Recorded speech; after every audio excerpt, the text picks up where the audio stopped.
uyamukele kuyona YouTube channel yethu enehlonza kakhulu isi-update TV. Ubingelelayo yena uSendwa Nyembo ungambizi uMasolution ngothanda.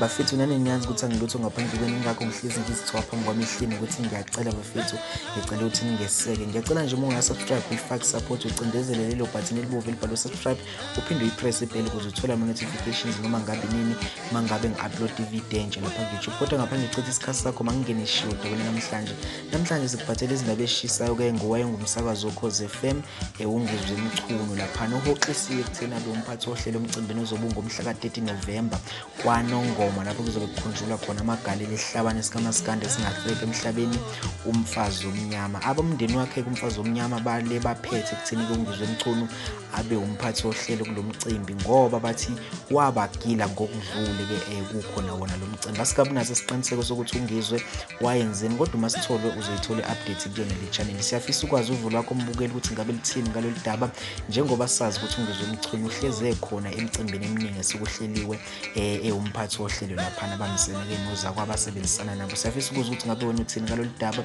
njengoba-ke ebemnqabela ukuthi-ke ayosakaza noma ayophatha-ke uhlelo laphana. Ehlela nje laphana ngenzansi comment section ushiye umbono wakho. Mahlabela phambili sithinta udaba lehlabane ezibili zikamaskandi esisencane-ke esezidlana imlala laphana kuma-South African Voluntary Awards phecelezi nje ama-SAVA. Sikhuluma ngonjoko mkanye nawo umzukulu njengoba bekhathi bobabili kufunakala uzothatha le award njengoba-ke umzukulu angene ngengoma yakhe ethi makabahle kanti-ke unjoko ungene ngengoma yakhe ethi semqomile.